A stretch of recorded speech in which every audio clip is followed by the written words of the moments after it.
ஒருத்தன் வாழை ஒருத்தன் பிடிக்காது, நீ பெரியவனா நான் பெரியவனாங்க பாகுபாடு வேறுபாடு, அவன் தண்ணி பாய்ச்சலக்கூடாது இவன் தண்ணி பாய்ச்சலக்கூடாது. நீ என்ன நினைக்கிறீங்களோ அது மாற நடக்கும். அதனால இப்படி ஒரு கேடுகெட்ட உலகம் இந்த கலியுகம். இந்த கலியுகம் எங்கள் தாத்தா பாட்டி அப்பா அம்மா எல்லாருமே கடுமையான கஷ்டப்பட்டு தான் இந்த நிலங்களெல்லாம் உண்டு பண்ணாங்க. மம்முடி வீட்டு வேலையை அவன்லாம் ஒரு ஆளா அப்படின்னு எங்களை பலரும் ஏச்சி பேச்சு கேலி கிண்டல் அசிங்க அவமானம் விமர்சனம் அனைத்தையும் நாங்கள் உள்வாங்கி. அதனால இங்கே பணம் இருக்கிறவன் பெரியவன் பணம் இல்லாதவன் தாழ்ந்தவன் அப்படிங்கிற பாகுபாடு வேறுபாடு எதுவும் இருக்கக்கூடாது. இத்தனை அத்தியாவசிய உணவுப் பொருளுமே வந்து இன்னைக்கு ரசாயன மயமாகவே கொண்டு வந்து. ஏன்னா ரசாயன விதை தான் அவன் கொடுக்குறான். இந்த ரசாயன அத்தனையிலுமே வந்து ரசாயனம் கலந்துட்டு நீங்கள் சாப்பிட்றது வந்து ஸ்லோ பாய்சன்.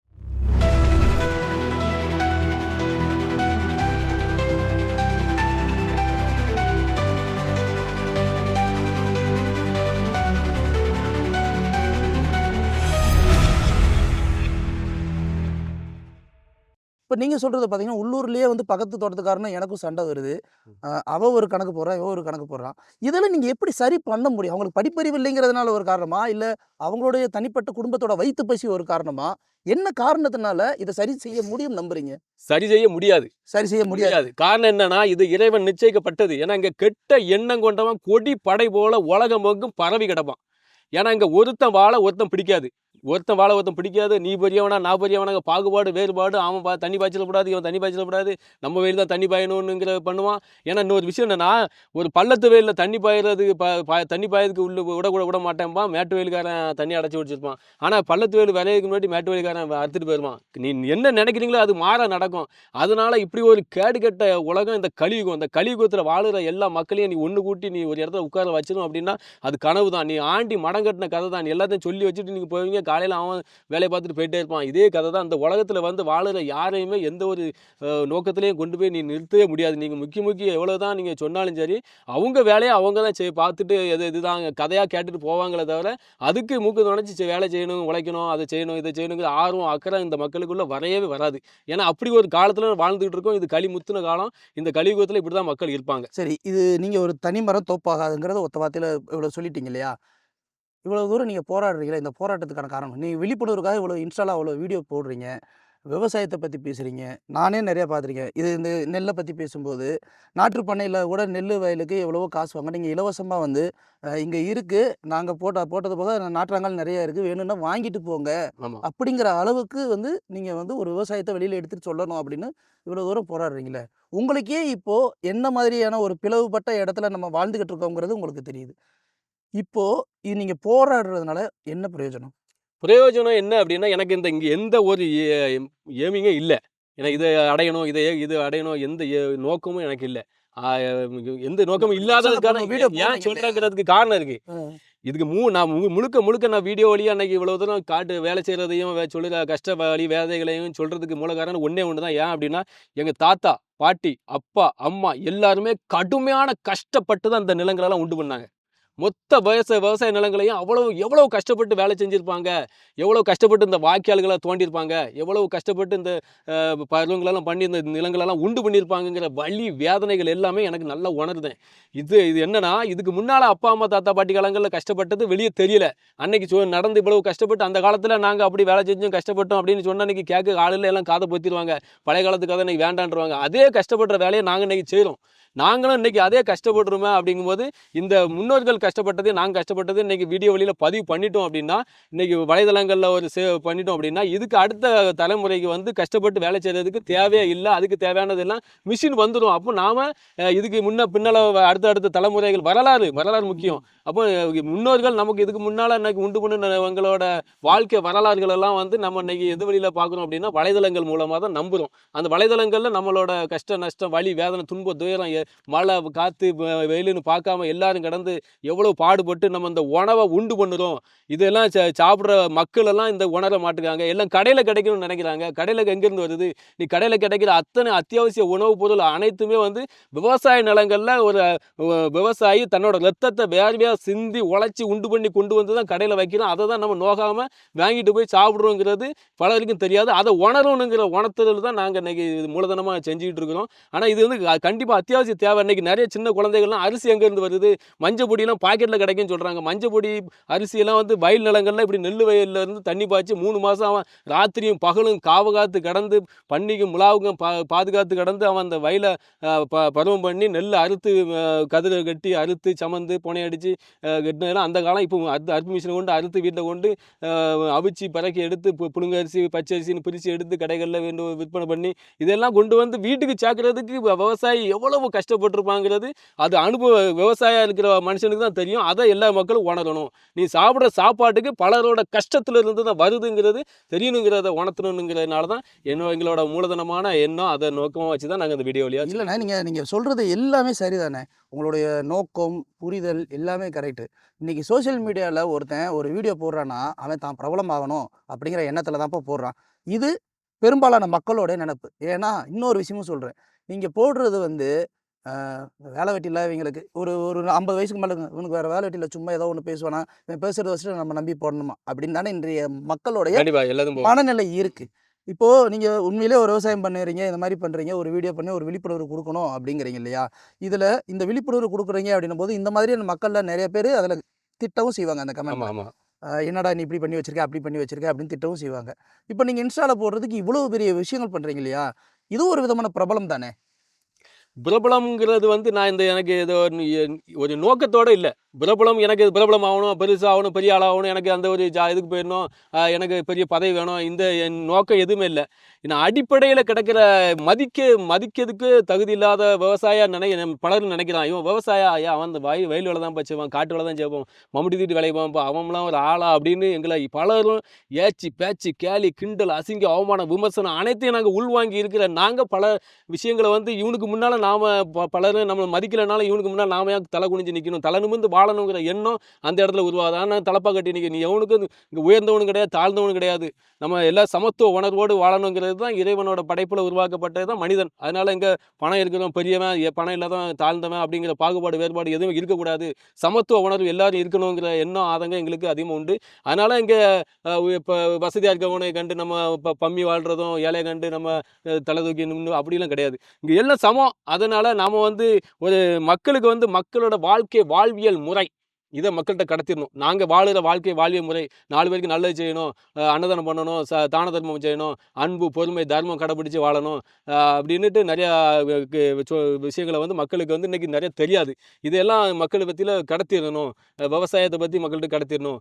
இதெல்லாம் எங்களுக்கு வந்து ஒரு விஷயம். எனக்கு உள்ளத்தில் இருக்கிற ஆதங்கமான எண்ணங்கள் என்ன அப்படின்னா, இறைவன் இந்த உலகத்தில் மக்கள் எப்படி வாழணுங்கிற நெறிமுறைகளான அறிவுரைகள், ஆலோசனைகள், உபதேசங்கள் இது எல்லாத்தையுமே நமக்கு வந்து வாசகங்களாக சொல்லியிருக்கிறாரு. இதெல்லாம் பலரும் படிக்கிறதுக்கு நேர காலம் இருக்காது. எல்லாருமே அவசர உலகத்தில் வாழ்ந்துகிட்டு இருக்கனால இறைவன் என்ன சொல்லியிருக்காரு, நம்ம இந்த பூமியில் எப்படி வாழணுங்கிற எண்ணங்களை எப்படி உணர்த்திருக்கிறாருங்கிறது நம்ம படிச்சிருக்கவங்களும் தெரியும், படிச்சிருக்கவங்க பலருக்கும் தெரியாத மக்களுக்கு எடுத்து சொல்கிறதுனால தப்பு இல்லை. எனக்கு இது ஒரு வழி. நான் என்னோட வாழ்வியல் முறையை மக்கள்கிட்ட கடத்துறேன். அப்போ இன்னும் எனக்கு தெரியாது நான் செய்கிறது. இன்றைக்கி நிறைய மக்களுக்கு வந்து இறை சிந்தனை இல்லாமல் வாழ்ந்துகிட்டு இருக்கிற காலம் தான் இந்த கலியுகம். இங்கே வந்து இன்னொருத்தர் உதவி செய்யணுமாங்கும் அப்படின்னு கேட்குற காலம். அப்படி செஞ்சால் நமக்கு பலன் கிடைக்குங்கிறதும் தெரியாது. நம்மகிட்ட தான் பணம் இருக்குது, நம்ம சம்பாதிக்கிறோம், நமக்கு செலவழிக்கிறோம் அப்படின்னு நம்ம செலவு போக மீதம் உள்ளதை இன்னொருத்தனுக்கு கொடுக்கணுங்கிற எண்ணம் அவங்களுக்கு வரணும். அதனால தான் நாங்கள் எங்களுக்கு வந்த காசை மற்றவங்களுக்கு கொடுக்குறோம். அது எதுக்கு அப்படின்னா, இது எங்களை பற்றி நாங்கள் கொடுக்குறத பார்த்து நீங்களும் திருந்தி நீங்களும் கொடுங்க, நீங்கள் வாழ்வீங்க, நீங்களும் வாழுவீங்க, பிள்ளைகள் வாழும், அடுத்தடுத்த தலைமுறைகள் வாழும். அதாவது நீங்கள் தான தர்மங்கள் செய்திருங்கள், தலை துவங்கி வாழ்வீர்கள், தாழ்வில்லாமல் மக்களும் கிளைகளோடு அப்படின்னா அவங்களோட குடும்பம் வாரியாக எல்லாருமே செழிப்பான சிறப்பான ஒரு வாழ்க்கையை வாழ்ந்துகிட்டே இருப்பாங்கிறது சத்திய உண்மை. நோக்கம் இல்லை பிரபலமாகணும், பிரபலமாகணும், எனக்கு இந்த பெருசாகணும், எனக்கு இதெல்லாம் நான் வேறு இடத்துக்கு நகண்டு போகணுங்கிற எண்ணமே இல்லை. அப்படி இருந்திருந்தேன்னா நான் அது மாதிரியே பேர் பண்ணேன். எனக்கு வந்து அந்த மாதிரி என் நோக்கம் வேறு ஒன்றுமே இல்லை. நம்மளோட வாழ்வியல் முறை விவசாயம், இதை மக்கள்கிட்ட கடத்திடணும். இந்த விவசாயம் இயற்கை விவசாயமா எந்திர விவசாயமா? இப்போ நடக்கிறது வந்து ரசாயன விவசாயமா இருக்கு. ரசாயன விவசாயம் இருக்கு, எந்திர விவசாயம் இருக்கு. சுழன்றும் ஏற்பின்னது உலகம் அப்படின்னு தான் அந்த உலகம் நமக்கு சொல்லி. என்னன்னா இயற்கை விவசாயம் இன்னைக்கு இல்லை. அதுதான் அது இயற்கை விவசாயம் தோத்து இல்லை. காரணம் என்ன அப்படின்னா எல்லாமே வந்து ரசாயன மயமாகி போச்சு. ஏன்னா அவன் கொடுக்குற விதை இன்னைக்கு இந்த நெல்லோட விதை வந்து ரசாயன விதை. 6 மாசத்து பயிர் இப்போ 3 மாசத்து பயிரா மாதிரி இருக்கு. என்ன இல்லை, நெல் வந்து 3 மாச பயிர் தான். இல்லை, பொதுவாகவே 6 மாசத்து பயிர் இயற்கையாக ஒன்று இருக்கும் இல்லையா? அதாவது இன்னொன்று என்னன்னா, வாழை ஒரு பொதுவாக நீங்கள் ஷார்ட்டாக கொண்டு வர்றதுக்கானது தான் ரசாயனம். நீங்கள் வந்து இப்போ தக்காளியெல்லாம் இல்லை எல்லா காய்கறி நீங்கள் அத்தியாவசிய உணவுப் பொருளாக எடுத்துக்கிட்டு அத்தனை அத்தியாவசிய உணவுப் பொருளுமே வந்து இன்றைக்கி ரசாயன மயமாகவே கொண்டு வந்துருக்கு. ஏன்னா ரசாயன விதை தான் அவன் கொடுக்குறான். இந்த ரசாயன விதையிலேருந்து நீங்கள் வயலில் கொண்டு ஊனும்போது நீ அங்கே இயற்கை உரத்தை போட்டால் தோற்று போயிடும். அங்கே வந்து நீ ரசாயன விதை போட்டவொடனே நீ அவன்கிட்டவே கேட்பீங்க, இன்றைக்கி இந்த வச்சோம் இது மாதிரி ஆகிட்டு என்ன பண்ணணும்னா அவன் ஒரு மருந்து கொடுப்பான். அதை தான் போடணும், அவன் கொடுக்குற மருந்து தான் அடிக்கணும்.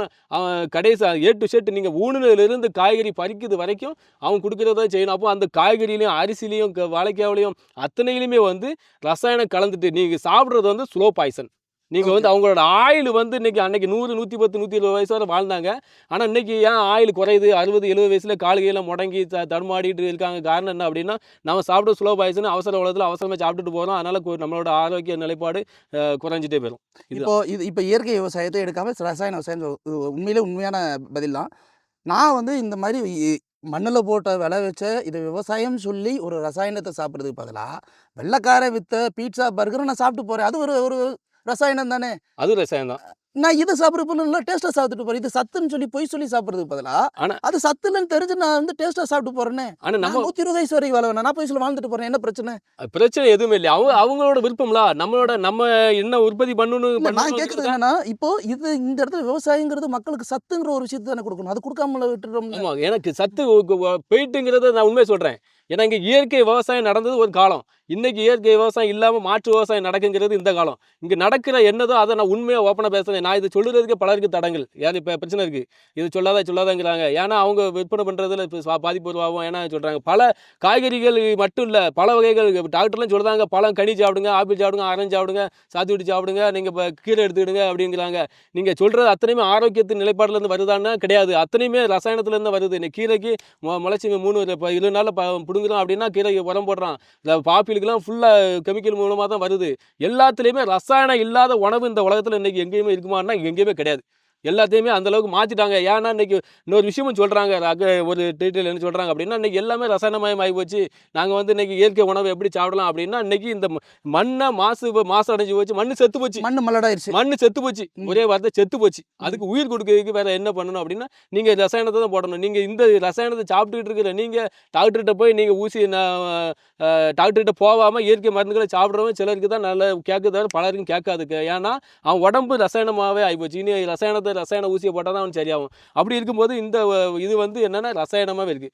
அப்போ இதை சாப்பிட்றதுனால நம்ம உடம்புக்கு வந்து பாதிப்பு தான் வரும். உலகமே விஷப்பூமி. நீங்கள் எங்கே போனாலும் சரி, இயற்கை சுவாச காற்று வந்து மேற்கு தொடர்ச்சி மலை அடிவார பகுதிகளில் வாழ்ந்துட்டு இருக்கிற இந்த பகுதி மக்களுக்கு இயற்கை சுவாச காற்று கிடைக்கும், கிராம பகுதிகளில் கிடைக்கும். ஆனால் நகர்ப்புறங்களில் கிடைக்காது. காரணம் என்ன அப்படின்னா, அங்கே எவ்வளோ கார்பன் டை ஆக்சைடு, ஏன்னா நச்சுத்தன்மை தான் வெளியே வரும். அங்கே அதுக்குள்ளேயே சூழ்ந்து வாழ்ந்துட்டு இருக்கனால எல்லாருமே வந்து உடம்புல பல பிரச்சனைகளை அனுபவிச்சுட்டு இருப்பாங்க. இங்கே அதிகமாக இன்னைக்கு ஆரோக்கியமான நிலைப்பாடு வாழ்வதற்கான வழிமுறைகள் இல்லாத காரணம் நம்ம சாப்பிட்ற சாப்பாடு வகைகள் தான். இதுல இருந்து மீட்டு நம்ம ஆரோக்கியமான வாழ்க்கையை வாழணும் அப்படின்னா, நம்மளோட உடம்புல இருக்கிற வேர்வை சிந்தி ஒவ்வொரு நாளும் வேலை செஞ்சோம், ஏதாவது ஹார்ட் ஒர்க் பண்ணணும், ஏதாவது வாக்கிங் போகணும், ஏதாவது நம்மளோட உடம்புல இருக்க வேர்வையை வெளியில் தள்ளிட்டே இருந்தோம்னா ஓரளவுக்கு நம்மளோட உடம்பு ஆரோக்கிய நிலையிலிருந்து கண்டினியூவாக கொண்டு போகலாம். நம்மளோட இன்னைக்கு இருக்கிற ஒவ்வொருத்தரோட ஆரோக்கியத்தை தக்க வச்சுக்கிடணும்னு தான் நான் சொல்கிறேன். ஏன்னா எல்லாருமே ஆரோக்கியத்தை இழந்துட்டாங்கன்னு கிடைக்காது. அது கரெக்டு. இப்போ இது நீங்கள் சொல்கிறது வந்து தற்காலிகமாக உங்கள் உடம்புல இருக்க வியாதியை தள்ளி போடுற மாதிரியான ஒரு வைத்திய முறை தானே. ஆமாம். நான் நிரந்தரமாக இந்த விஷபூமியவே மாற்றணும், ஒரு இயற்கை விவசாயம் எங்கேயாவது தலைச்சு இன்னமும் இயற்கை விவசாயத்தை நம்பி இங்கே ஊரில் இருந்தாங்களா, இல்லை நீங்கள் அதுக்கப்புறம் மாறுவீங்களா? ஒருவேளை வசதி வாய்ப்புகள் எல்லாம் வரும்போதும் நீங்கள் ஒரு நாளைக்கு ஒரு இன்ஸ்டாவில் ஒரு பெரிய பிரபலமானதுக்கப்புறமோ நம்மள்வர் அதை தானே சொல்லிக்கிட்டு இருந்தார், இயற்கை விவசாயம் சொல்கிறார் இல்லையா? இப்போ இவ்வளோ இயற்கை விவசாயம் வேணும்னும் போது இயற்கை விவசாயத்தை முன்னெடுக்க முடியாததற்கான காரணம் என்ன?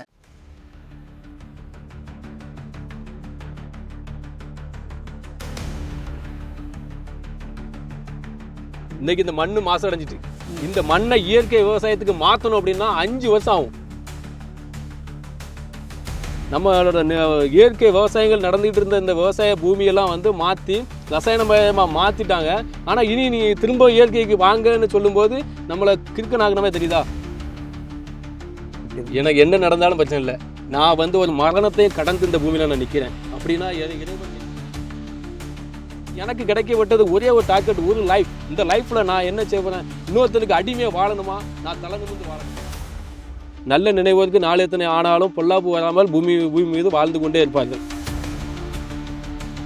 வேப்பங்குல அந்த அப்படின்னு பல கொலைகளெல்லாம் எடுத்து போட்டு நான் பண்ணினேன். ஆனால் என்னாச்சுன்னா பயிர் அப்படியே நின்று போய் இப்படி வாயை பார்த்து நின்றுது. திரும்ப ரசாயனத்தை போட்ட உடனே தலை தூக்கி வந்துச்சு. இந்த கஷ்ட வலி வேதனைகள் துன்பங்கள் துயரங்கள் எல்லா மனுஷ மக்களோட நிலைப்பாடில் இருந்து உணர்ந்து தெளிஞ்ச ஒரு ஆளு தலைவனாக இருந்தால் கண்டிப்பாக இது சாத்தியமாகும்.